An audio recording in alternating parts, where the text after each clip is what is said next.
안녕하세요. 포유한율연구소입니다. 이번 시간에는 잘못된 정보가 얼마나 위험한 결과를 초래하는지에 대해서 여러분과 대화를 나누고자 합니다. 제가 이제 그 영남대에 가서도 이 비슷한 얘기를 했고, 그 이전에도 주위에 있는 사람한테 이 비슷한 얘기를 했는데, 그 연초에 이제 우리 경제 패널들이 환율 전망에 실패했잖아요. 그러면 어떤 결과가 초래되느냐 하면요. 그 경제활동 참여자들이 환율 하락에 배팅하게 되어 있습니다. 왜냐하면 그분들이 유튜브 공간에서 그 정보를 얻으려고 하는 이유가 그런 거잖아요. 전문가들은 어떤 얘기를 하는지 그거 얻어가지고 자기가 경제활동에 참고하려고 그 유명 패널들 얘기를 쫓아다니거든요. 그렇기 때문에 유명 패널들이 원래 연초처럼 환율 전망에 실패해버리면 외환시장 참여자들, 뭐 특히 실전에 있는 분들이 외환시장의 예관계자죠. 그런 분들이 그 실패한다는 거예요. 그러면서 제가 조선업체를 예로 들었잖아요. 그래서 이제 조선업체 같은 것이 수주는 많이 했지만, 쉽게 하면 수출은 많이 했지만은 영업 실적이 안 좋은 거예요. 그래서 며칠 전에 제가 한 얘기가 기억이 나네요. 그 수출은 사상 최대지만 9월이 영업 실적이 수반 안 된다는 거예요. 헛장사했다는 거예요. 그래서 무역 수지가 굉장히 나빠졌다라는 얘기를 했잖아요. 그 마찬가지로 이 양적 완화와 관련해 가지고 월 1200억 달러서 공급하는 거 있잖아요. 대부분의 그 경제 패널들은 이것을 양적 완화 정책으로 해석합니다. 그래서 오늘 여러분들이 이 또한 잘못 알고 있는 거다. 경제 패널들이 잘못 알고 있는데 여러분들 결국은 이제 잘못 알게 되는 거죠. 그래서 오늘 주제가 월 1200억 달러 공급이 과연 양적 완화 정책이냐 라는 주제를 가지고 나왔습니다. 월 1200억 달러 공급과 관련해가 제가 이제 통계를 한번 찾아봤어요. 아마 며칠 있으면 이와 관련된 얘기를 제가 할 것이기 때문에 오늘 이 얘기를 하는 겁니다. 미국 본원 통화량이 금년 4월입니다. 이거 한국은행 통계고요. 그 4월에 6.3조 달러였어요. 그럼 5월에는 얼마냐? 6.3조 달러입니다. 그럼 월 1200억 달러 공급하는데 어디 갔냐는 거죠. 양적 완화 정책이면. 그렇죠. 그런데 6월에는 5.7조 달러로 또 줄었어요. 그러면 양적 완화 정책을 하는데 3개월 연속 그 1200억 달러는 흔적이 없는 거예요. 그러니까 3600억 달러가 어디 갔냐라는 거죠. 그러면 우리가 생각해 볼 수 있는 것이 그 2분기 경상수지 적자 4, 5, 6월 그죠? 경상수지 적자를 한번 생각해 볼 수 있는데 이것은 분기에 평균 한 1600억 달러 나오거든요. 그러니까 그것을 공제하더라도 그 6월 기준으로 5조 7천억 달러 하면 6천억 달러 감소했잖아요. 그럼 1200억 달러씩 매월 공급을 했다면 그 9600억 달러에 문제가 생기는 거죠. 그렇죠. 그럼 1600억 달러를 공제하더라도 8천억 달러가 어디 갔냐는 거죠. 그게 이제 여러분들이 수수께끼잖아요. 그러면 이것을 어떻게 해석해야 되느냐는 거예요. 그러면 우리가 제가 이제 앞 시간에 그 한 얘기와 관련된 얘기인데 기존의 이 양적 완화 정책이라고 하는 월 1200억 달러가 어떻게 자금이 조달되고 어떻게 공급이 되는지를 알아야 되는 거예요.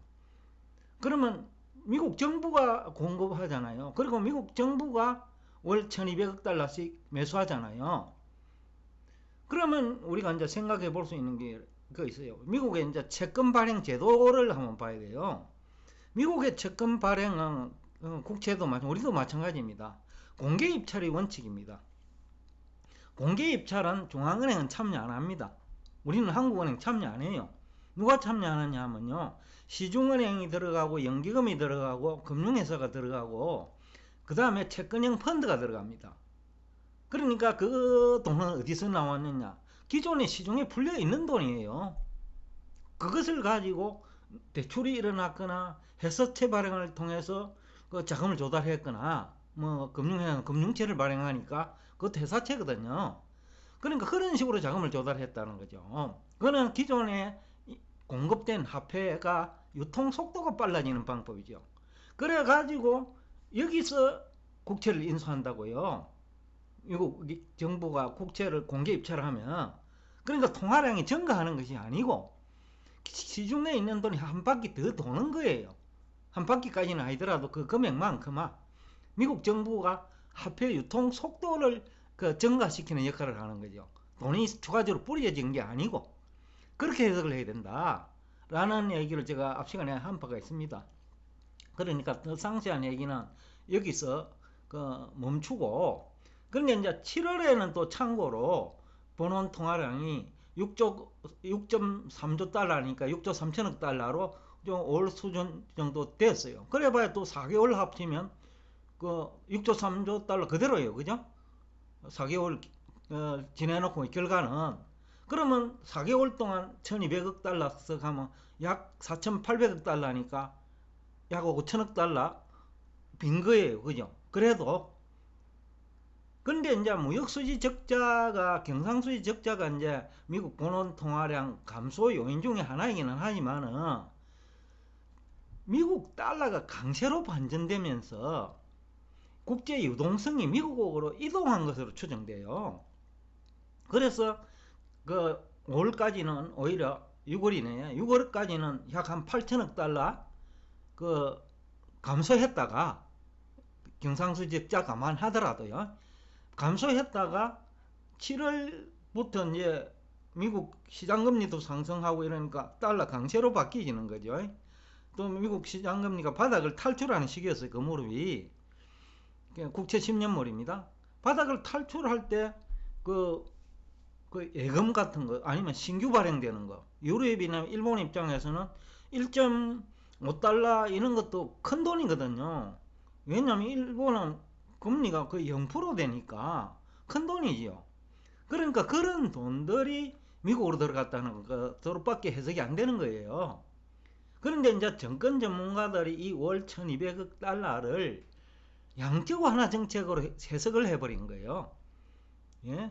그리고 또 테이퍼링을 줄이는 거예요. 양적 1200억 달러에서 1000억 달러, 800억 달러로 줄이는 테이퍼링을 긴축 정책이라고 시작한 거예요.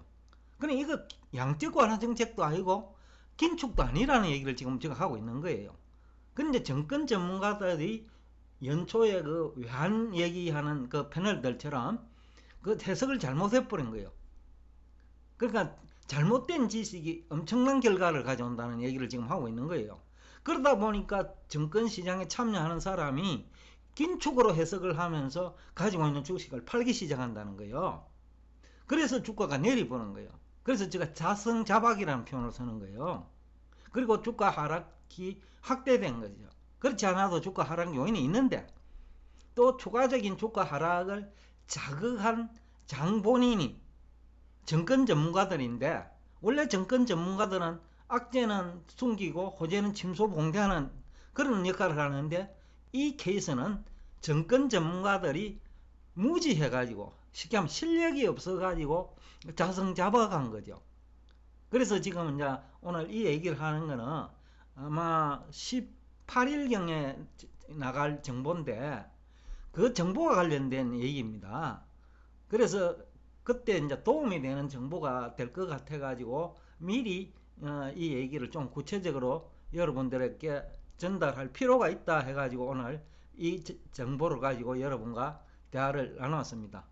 오늘도 끝까지 경청해 주셔서 대단히 감사합니다.